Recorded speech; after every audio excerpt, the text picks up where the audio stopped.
Hey everybody, what's happening? Niyat here with Film Comics Explained, and as requested, today we'll be exploring the Killer Klowns featured in the hilarious 1988 horror comedy, Killer Klowns from Outer Space, which was directed by the Chiodo brothers. The basic premise of Killer Klowns from Outer Space is that a small town is slowly taken over by aliens from an unknown region of space that resembled circus clowns. Capturing every human they could find, the aliens were seen either harvesting people to create a cotton candy liquid shake, or converting them into a special popcorn that was the first stage of their reproductive life cycle. In the film, one of the main characters named Mike Tobacco speculated that ancient humans had based their appearance and practice in the form of court jesters and clowns in imitation of the aliens, indicating that the Killer Klowns had visited Earth from time to time throughout human history. This is also supported by the fact that when he and his girlfriend Debbie entered their spaceship, there were hundreds, if not thousands of people transformed into cotton candy prior to the invasion, though it's also possible that some of these were also other species of aliens that the clowns encountered in their voyage throughout the universe.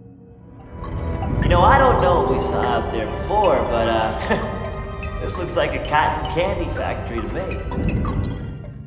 The clowns appeared in a variety of shapes and sizes. It's unknown just how large they can grow, but Clownzilla, the leader of the group, was at least 15 feet high. The color of their hair also varied wildly, while their skin was covered in white powder with conspicuous shades of red, purple, pink, or blue found around the mouth, cheeks, and eyes. Their mouths were also larger than a human's, with thick lips that were filled with sharp teeth, and they all had pudgy hands with only 4 digits, including 3 fingers and a thumb. Over the course of the film, the clowns displayed numerous superhuman and sometimes supernatural abilities. The child-sized Shorty was able to knock off a fully grown man's head with one punch, and he later fit his entire body into a pizza box. Another clown named Slim was able to capture humans within a shadow puppet prior to transforming them into living popcorn kernels, and was also able to jump up to a multi-story building within seconds. Many of the clowns seem to move more slowly than humans, but I think this might have been a way of prolonging the chase, which in turn caused more fear and panic in their prey. In saying that, there were some clowns that were so obese that they could barely walk, which would explain their tactics of using tricks and games to lure humans towards them. For me? Oh, shit. Is this from you? The species was incredibly durable, remaining unharmed after being shot at close range, and even getting hit by a car didn't seem to faze them at all. Their only known weakness was their red nose, which, if destroyed, would cause the clowns to spin rapidly before exploding into a shower of confetti.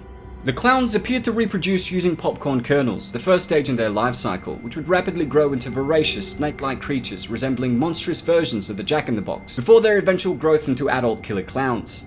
Very little is known about their culture, but based on what we see in the film, I think it's safe to assume that they lived in a patriarchal society where they were led by the largest and strongest member of the group that was affectionately nicknamed Clownzilla.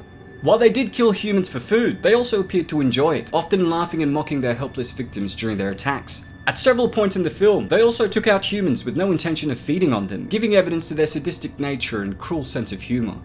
Despite their comical appearance, the clowns were a highly intelligent species, having mastered interstellar travel. They had also developed advanced technologies and appeared to have efficient, though often comical, tactical and military skills.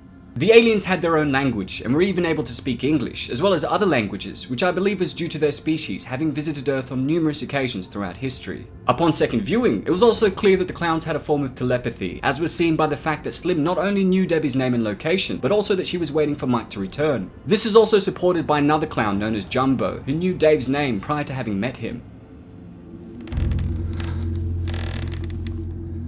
Don't worry, Dave.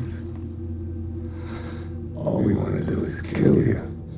The Killer Klowns had a noticeably better understanding of science and biology than humans, often using this combination to perform feats that appeared to break the laws of physics, like the shadow puppets, the invisible car, the balloon dog, as well as the numerous special weaponry that they sported in their assault on Crescent Grove. However, in spite of their advanced technology, they still had their idiotic moments. For example, they did nothing to cover up their noses against attacks, which meant that the clowns either overestimated how much of an advantage they had over humans, or they simply didn't know that their noses were vulnerable. In the film's conclusion, they also decided not to to use their powerful cotton candy ray guns against Mike, Debbie, and Dave, and instead opted to whacking them with spiky bats. Though I suspect this may have been out of sadism and fun, and not out of an immediate desire to add them to their food supply, which actually led to their inevitable downfall.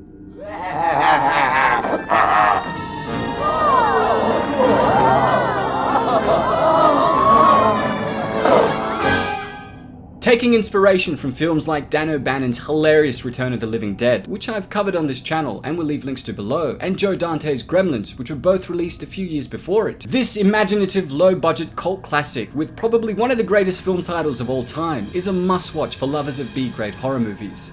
Well, that's all for today, folks. Big thanks to all of you guys who requested we take a look at the aliens featured in Killer Klowns from Outer Space. Don't forget to hit subscribe and click the notification icon to stay up to date on all my content. And if there's anything else you'd like to request, please don't hesitate to ask. As always, it's been a pleasure. Niyat here with Film Comics Explained. Thanks for stopping by.